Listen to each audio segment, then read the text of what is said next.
Le dijo que se siente una ella y que no es una mujer. Inmediatamente ella le preguntó si había nacido con bolillas.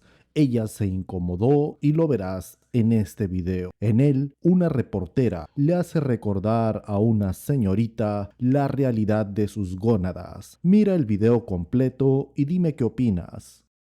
That in the last year alone, 2 people have actually been convicted, although they're in court on appeal, these cases have actually been thrown out, convicted of basically of misgendering, so-called misgendering of people. A Christian preacher accused of harassing a transgender woman when just simply saying, referring to her, referring to him, I'm reading the copy, referring to a transgender woman, i.e. a biological man, as a man and a gentleman. That case was ended up actually being, on appeal, thrown out. For me, I completely understand your preferred pronouns are they and them. Yeah. You are a biological female. If you say so. I don't think it's me saying so. I think it's a matter of fact, is it not? Depends on who you're asking, right?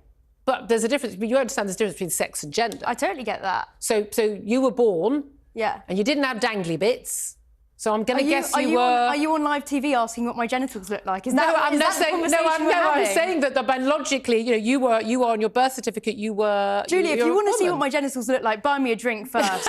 Come on. At the very least. Come on. No, I'm just saying that this is how we have for time immemorial being able to tell what is a boy or a girl baby when they're born. Okay, we look down, I had a baby, what is it? They didn't go, we'll do a load of tests and ask the baby in 16 years' time. They went, looked down and said, it's a girl. Okay, so that's how we've done it. Right, okay. Not to make light of it. You say that you don't like her and she, you want to be they, them. Now, for me, I'd say, well, okay, use any words you choose to use. You're entitled to do that. It's a free country. However, for me, they and them are plurals, referring to if there were 2 or more people. I don't feel comfortable doing that. So is it okay if I'm otherwise showing you respect and warmth?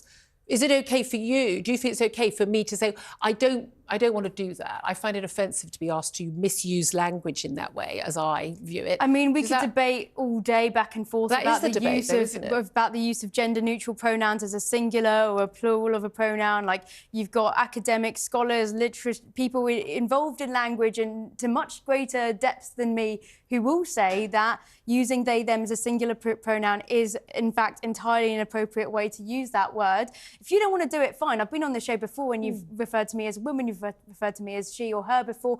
And look, I've not kicked off about it. I've not got upset about it. You do you, I'm going to do me. But on your point about the LGBT hate crimes and the want from Labour to issue those punishments in the same way that they would for hate crimes regarding race or religion, would you not think that hate crimes of any variety should be given the same level of treatment? I suppose for me, then, that's a question about what we describe as a hate crime. So, for instance, someone saying, I consider it to be unacceptable to expect me to use incorrect grammar and to tell a lie, a biological lie. I consider that to be that's my view on that is as protected as your right to say, this is what I prefer. And a few years ago, I would have, as a matter of courtesy, used your preferred pronouns and have done in the past with other, say, trans guests as well. And yet now I feel very differently about it after cases where, say, women have been told by judges, and this has actually happened in a British court, you must refer to your alleged rapist as she or her and say, she inserted her penis. I just think that we have crossed a line there where it's a matter of courtesy, but it shouldn't be the law. So there is a case of somebody who self-describes as a TERF, trans exclusionary radical feminist, and it's a term of abuse by she defines. Oh, but that's because we've taken it as she defines herself as that. So I'm just using the language that she has used. She harassed a trans person on Twitter, calling a trans person a pig in a wig. She was convicted for malicious communication after harassing this person for a huge amount of time. That was then overturned on appeal. Look, whether or not I think it's right if somebody does deliberately misgender somebody or does not deliberately misgender somebody based on whatever their ideological point of view is, whatever. But at the moment, we are seeing that trans hate crimes are rising. Just last week, I was here talking to you about the fact that they've increased by 11% in the last year. The reports of trans reports of trans hate crimes. The Home Office, I'm glad you could pull me up on that, because the Home Office actually said that, according to their research, 90% of trans hate crimes go unreported. Gallup, which is an LGBT abuse charity, has seen an increase of 65% of hate crimes being reported to them, not the police, in the last year. But again, it's how we describe those things. But again, I don't like the case involved, the case you just mentioned, someone basically being abusive online. That's very different, I think, from someone saying, with all due respect, I don't accept that men can become women and women can become men. I don't believe that people are non-binary, other than those who are the tiny, tiny percentage of people who are born with both sets of male and female chromosomes. Intersex and non-binary are two different things. No, exactly. I know, that's my point. And therefore, that's a very different thing.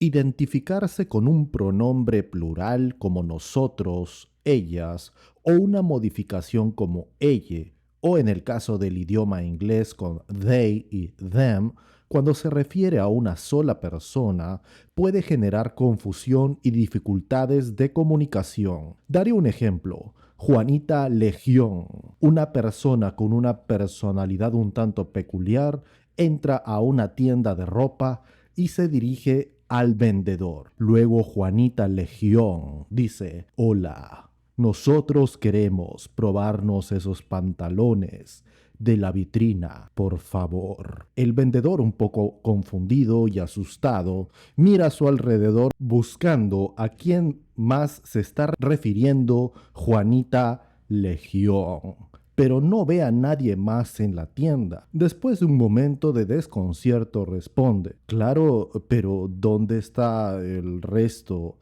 de su grupo? Juanita Legión, con una sonrisa enigmática y malvada, responde: nosotros nos referimos a mí, a mi ego y a mi ambición de tener un buen aspecto. El vendedor no puede evitar reírse nerviosamente ante la respuesta ingeniosa de Juanita Legión, pero al mismo tiempo se pregunta si debería tomarla en serio o no. El uso de pronombres plurales para referirse a una sola persona puede llevar a malentendidos en la comunicación.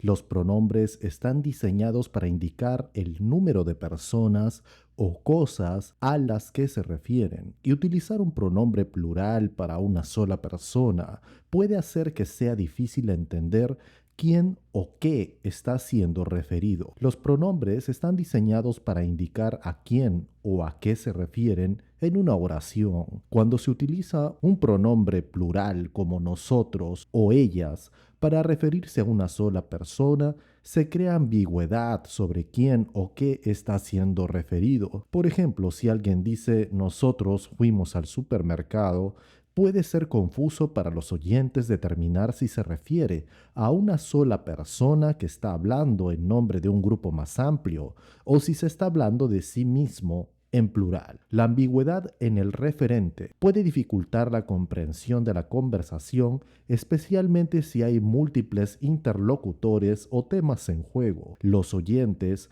pueden tener dificultades para seguir quién está hablando y sobre qué están hablando, lo que puede llevar a confusión y frustración en la comunicación. Puede ser difícil para otras personas entender qué está tratando de comunicar si utiliza pronombres plurales para referirse a sí mismo.